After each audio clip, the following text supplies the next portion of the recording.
Milestone স্কুলে বিমান বিধ্বস্তের ঘটনায় জাতীয় বার্ন ও প্লাস্টিক সার্জারি ইনস্টিটিউটের আইসিইউতে ৩ জন সহ ভর্তি সবার অবস্থা স্থিতিশীল রয়েছে। গতকাল দুপুরে সর্বশেষ ব্রিফিংয়ে এ তথ্য জানিয়েছেন প্রতিষ্ঠানটির পরিচালক অধ্যাপক ডক্টর মোহাম্মদ নাসির উদ্দিন। তিনি বলেন, এদের মধ্যে ৩ জন সুস্থ হয়ে বাড়ি ফেরার অবস্থায় রয়েছে। এখন মোট ভর্তি রয়েছে ৩৩ জন। জাতীয় বার্ন ও প্লাস্টিক সার্জারি ইনস্টিটিউটে মারা গেছেন ১৮ জন, আর এ ঘটনায় মোট মৃতের সংখ্যা দাঁড়ালো ৩৪ জনে। জাতীয় বার্ন ইনস্টিটিউট সহ বিভিন্ন হাসপাতালে মোট ৪৫ জন রোগী ভর্তি রয়েছে।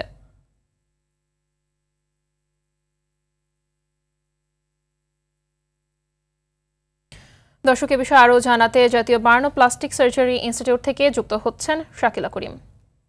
শাকিলা, দগ্ধদের মধ্যে আর কতজন আশঙ্কাজনক অবস্থায় রয়েছেন জানাবেন, আর স্বজন এবং চিকিৎসকরা আসলে কি বলছেন এই মুহূর্তে? ধন্যবাদ মাহবুবা। গত ২১শে জুলাই ঘটে যাওয়া যে বিমান দুর্ঘটনা, সেই বিমান দুর্ঘটনায় এখন পর্যন্ত এই বার্ন ইনস্টিটিউটের ঠিক আমার পেছনের এই গেট থেকে কিন্তু ১৮টি মরদেহ বের হয়েছে, অর্থাৎ চিকিৎসাধীন অবস্থায় ১৮ জন মারা গেছে এবং এই মুহূর্তে এখানে ৩৩ জন চিকিৎসাধীন রয়েছে, যার মধ্যে ৯ জনের অবস্থা সংকটাপন্ন এবং ৩ জন আইসিইউতে আছে। এবং আমরা আরেকটি বিষয় জানতে পেরেছি যে একজন লাইফ সাপোর্টে রয়েছেন।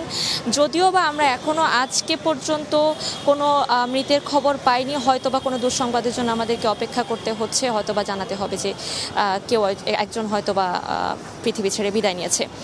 একটি বিষয় মাহবুবা, যে যারা বার্ন ইনস্টিটিউটে ভর্তি তাদের চিকিৎসার জন্য সিঙ্গাপুর, চীন, ভারত থেকে যেসব চিকিৎসক এসেছিল, আপনারা জানেন যে ইতোমধ্যে পর্যায়ক্রমে তারা কিন্তু বাংলাদেশ ছেড়ে যাচ্ছেন। ইতোমধ্যে ভারতের যে ৪ সদস্যের চিকিৎসক দল ছিল তারা কিন্তু ভারতে ফিরে গেছেন গতকালকেই। এবং আজকে যারা এখনো পর্যন্ত বার্ন ইনস্টিটিউটের পক্ষ থেকে এখনো পর্যন্ত আমাদেরকে কোনো কিছু জানানো হয়নি যে আসলে ঠিক কী অবস্থায় আছে।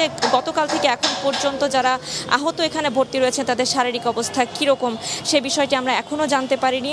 হয়তোবা কিছুক্ষণ পর ব্রিফিং হবে, এরপরে জানাতে পারবো।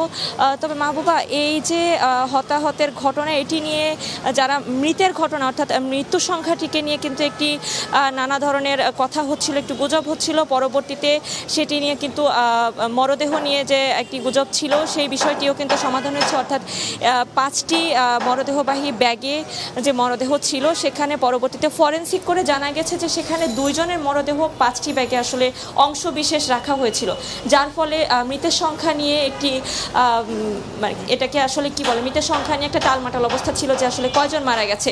তবে এখন পর্যন্ত আমাদের কাছে যে তথ্য রয়েছে তাতে 34 জন এই ঘটনায় নিহত হয়েছে এবং জাতীয় বার্ন ইনস্টিটিউটে ভর্তি আছেন 33 জন, সিএমএইচে ভর্তি আছেন 11 জন এবং জাতীয় মানসিক স্বাস্থ্য হাসপাতালে ভর্তি রয়েছেন 1 জন। মাহবুবা, ধন্যবাদ আপনাকে।